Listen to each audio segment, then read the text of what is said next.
Hi, I hope you're all having a good week, and I'm looking forward to talking about some of the ideas that come up in this week's reading.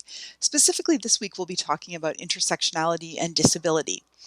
So, intersectionality really comes out of conversations from feminist discourse, and what happened was, as we know, we had the first wave of feminism where women talked about sexism and the oppression that was leveled at them with regard to gender.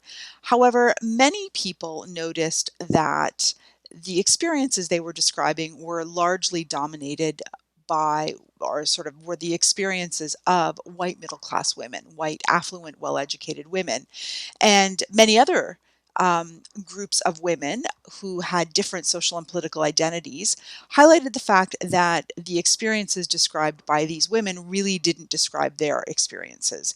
And in particular, we're thinking of racialized majorities, people who identify or who are on the LGBTQ plus spectrum, women who occupy different religions and cultures, or who are poor, or who have disabilities. And of course, you may not even have it may not be that one or two of these are intersecting, but in fact, many are coming together and creating this sort of complex sort of oppression, the sorts of which you're going to see and sort of understand with your readings.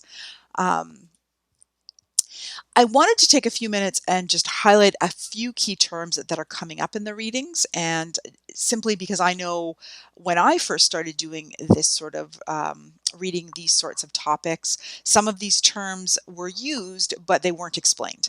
So I just wanted to take a few minutes and make sure that you had a basic understanding of the definitions. The first one is this idea of essentialism, and I think your first reading in chapter 26 talks about sort of essentialist ideas.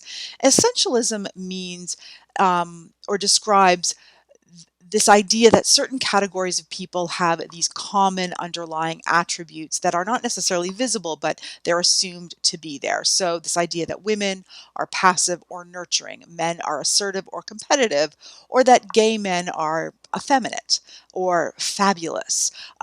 Those are all essentialist ideas. They're based on stereotypes and they are not accurate potentially. I'll give you an example. So I volunteered last year in the resource room of a local high school, and I was helping a student work through a grade 12 communications course. And they talked about different types of communication, and I'm not making this up. They talked about women's communication and men's communication as falling into these very stereotypical descriptions. And this was in the Ontario curriculum last year. So I just sort of shake my head.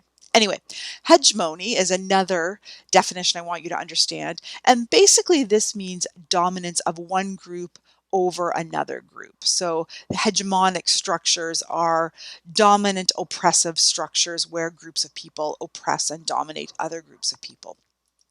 And then finally, this idea of colonization.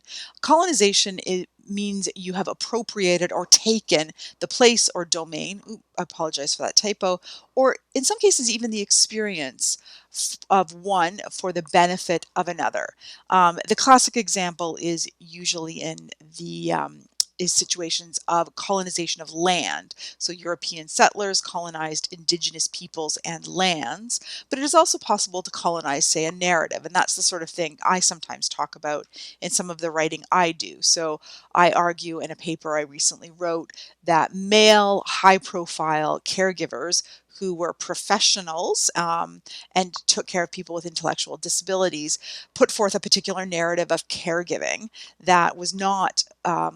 Didn't really resemble the experience of the average stay at home female caregiver who was often isolated and poor and marginalized and had fewer resources, but that their narrative, because they were more powerful and had a more privileged position in their sort of male experience, colonized a more female narrative or the experiences of women.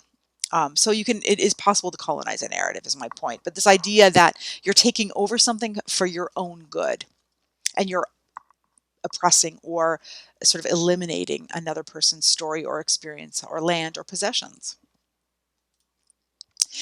Um, Readings this week return us once again to this idea that I'm going to keep coming back to, but it's important to remember as we go through this course, and that is that disability is not a one-dimensional category, and no place I think is that really driven home more than this week. We talk about disability and people with disabilities as if they are this common category, and they're not. People with disabilities have very, very different experiences. As I have pointed out, there can be acquired disabilities and congenital disabilities. There can be sort of elder onset disabilities. There are degenerative disabilities and so forth. But as this week's reading really bring home, this idea that disability intersects with other social and political identities such as sexuality, race, gender, socioeconomic status, and so on. The list just goes on and on. But then it even gets more complicated because even within each of those sociopolitical categories, it's not as if they're dualisms. It's not one or the other. So sex is not male or female, or sexual orientation is not straight or gay. There are these spectrums of experience for any of these categories that then intersect with any of the other categories, or as you'll see in your readings, multiple categories, which really complicates the story, but really contributes to significant oppression of people. And one of the points that your readings are trying to drive home is in this intersectionality, disability is sometimes often forgotten, particularly because it's complicated about whether it is a social category or a medical category or some combination thereof. One of the things that also comes up in your readings is this idea of a social construct. So, race is seen as a social construct, meaning it's a category that we've created, society has created, and it exists primarily for the benefit of creating social categories that offer power and privilege to some people and oppress others. And that's a good point. Um, but that doesn't mean that they're not real. And I think as they come up in the readings repeatedly, is yes, these may be social constructs that people are creating and enforcing, but they still really hurt and isolate people. And so this is a really important idea that we need to remember. And just a couple of key points on the chapters, and this is where we're going to come and we're going to spend some time unpacking the material together in conversation.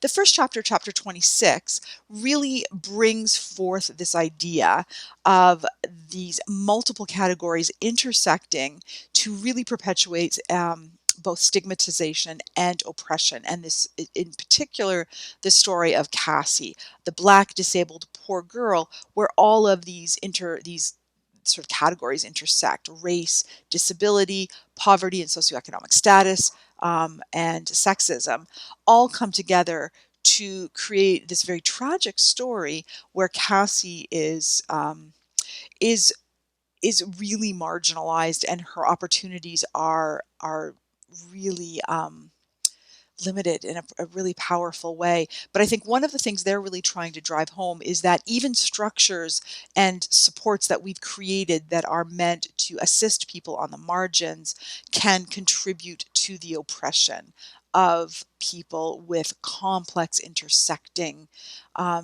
issues.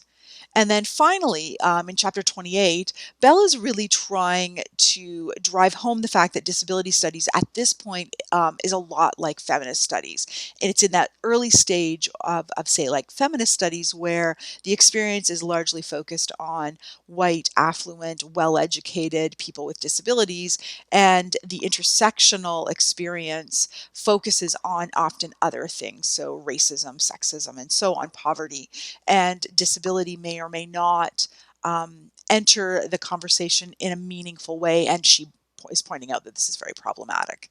Um, The other point that comes up is this idea of the subaltern. And the subaltern is another way of saying sort of the other, the oppressed or isolated or marginalized person.